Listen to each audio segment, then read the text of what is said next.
वाले नहीं बात करेंगे तो प्रधानमंत्री से बात करना पड़ेगा। लेकिन हम लोग को एक ही उद्देश्य है, जो काम किया हुआ है पैसा, वो पैसा हम लोग को 13 महीना का चाहिए। और एचईसी का फ्यूचर क्या है उसका भी प्लानिंग हम लोग को चाहिए। भाई हम लोग जो काम किए हैं 13 महीना 13 महीना जो हम लोग को ड्यू आज के डेट से नहीं हुआ है, 271 करोड़ रुपया लास्ट फाइनेंशियल ईयर में कैश कलेक्शन है।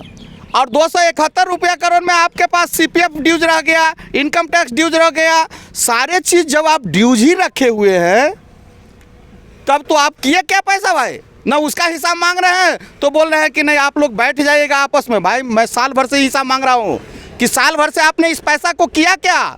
इस पैसा को जो जवाब देना होगा। ये खून पसीना से अधिकारियों कर्मचारियों का कमाया हुआ पैसा है। इस फाइनेंशियल ईयर का करीब 150 करोड़ रुपया है। टोटल मिला करके 421 करोड़ रुपया होता है। इनको हिसाब देना पड़ेगा। भाई अधिकारी बहुत पसीना से पैसा कमाया हुआ है, इसको पैसा मिलना चाहिए। जो काम किया उसका पैसा दीजिए। आप बोल रहे हैं कि नहीं नया वर्क ऑर्डर है उसको काम कंप्लीट कर दीजिए तो पैसा मिलेगा। क्या बात ऐसा बात करते हैं? इस सब से क्या उम्मीद करते हैं? ऐसे प्रबंधन से हम उम्मीद कर सकते हैं ये कंपनी चला पाएगी? कंपनी इन लोग को चलाने का ये नहीं है। आज 3 साल में अभी सीएमडी साहब हमारे मात्र 3 बार आए हैं, आज भी झुनझुने लेकर के आए हैं। अरे भाई मैं जब उनसे पूछा कि सर 3 साल में आपने कोई भी हमारे यहाँ के जो डायरेक्टर लोगों से आपने क्वेश्चन किया है, रिव्यू मीटिंग लिया है? कोई रिव्यू मीटिंग नहीं किया है इन्होंने। तो इस सब परिस्थिति को देखते हुए हम लोग अभी भी अधिकारी एकता के माध्यम से कहना चाह रहे हैं कि जब तक हम लोग को 13 महीना का बकाया वेतन नहीं देंगे तब तक हमारा कोई भी अधिकारी कलम नहीं उठाएंगे, कलम गिरा करके रहेंगे। और ये हमारा जैनुन पैसा है। आप लोग के माध्यम से यही मैसेज देना चाह रहे हैं कि हम लोग को भाई बकाया वेतन दे। उसके लेकर के जितना परिश्रम करना हम लोग को भी कर रहे हैं। हम लोग ऐसा नहीं कि काम बंद करके है, अब काम बंद किए हैं हम लोग। 12-13 महीना से काम बंद नहीं था, 28 दिन से मात्र काम बंद है। अब आप लोग काम बंद कर दिए? हाँ अब एकदम काम बंद कर दिए भाई। कितने आप लोग यहाँ पे लोग हैं जो कि धरने पे बैठे हैं और जो इस दफ्तर में काम? ऑफिसर्स है यहाँ पे। टोटल जितने भी ऑफिसर्स हैं सारे अब यहाँ पर जो है प्रदर्शन कर रहे हैं।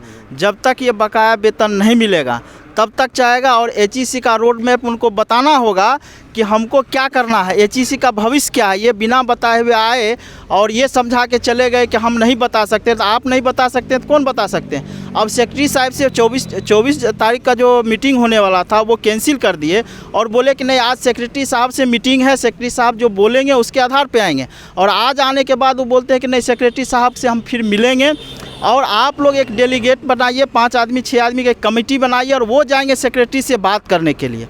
तो हम लोग डिसाइड किए हैं कि सारे ऑफिसर्स की हम लोग इसमें से एक टीम बना करके फिर जाएंगे। हम लोग यहाँ इन लोग से नहीं संभव है अब ना। तो क्या कुछ लगता है आप लोगों को कि उन्हें रोड मैप मालूम नहीं है या आप लोगों को भटकाया जा रहा है? मैं हम लोग को भटकाया जा रहा है। ऐसा नहीं है कि रोड मैप नहीं बना होगा, इतना दिन से सब चीज़ बना हुआ है, लेकिन हम लोग को भटकाने का काम कर रहे हैं। अब हम लोग आगे बढ़ेंगे। हम लोग भी अपना टीम बना रहे हैं और वो टीम दिल्ली तक जाएगी, सेक्रेटरी से मिलेगी, मिनिस्टर से भी मिलेंगे। जहाँ जहाँ जाना होगा हम लोग करेंगे, क्योंकि ये लोग इतना अंधकार में रख रहे हैं कि जिसका कोई हिसाब नहीं है। किसी चीज़ का वो पारदर्शी यहाँ पर है ही नहीं। से जिस इंजीनियर को पैसा नहीं मिलेगा उसका जीवन यापन का जो दिक्कत हो रहा है उसको कौन देखेगा? उसको कोई देख नहीं रहा है। सीएमडी साहब आए, एक तो 2 बार आने के बाद टाइम दे करके भी नहीं आए, तीसरी दिन आए तो कुछ भी जुमला समझा करके चले गए। ऐसे हम लोग का जीवन यापन नहीं हो पाएगा। और जिस आदमी का काम करने के लिए पेट में खाना नहीं है वो जा करके काम क्या करेगा? तो जब वर्क ऑर्डर भी है, काम भी हो रहा, फिर आप लोगों का पैसा रोकने का आखिर क्या मोटिव है? अब पता नहीं प्रबंधन को इसमें क्या मजा आ रहा है, हमको नहीं समझ में आ रहा है। लेकिन प्रबंधन बोलती है हमारे पास पैसा नहीं है। तो पैसा नहीं है बोलने से तो नहीं चलेगा भाई। हमारा 13 महीने का किया हुआ मेहनत का कमाई है, अगर आप उसको नहीं दे सकते हैं तो फिर किस तरह का प्रबंधन हो रहा है ये प्रधानमंत्री साहब और केंद्र सरकार समझे।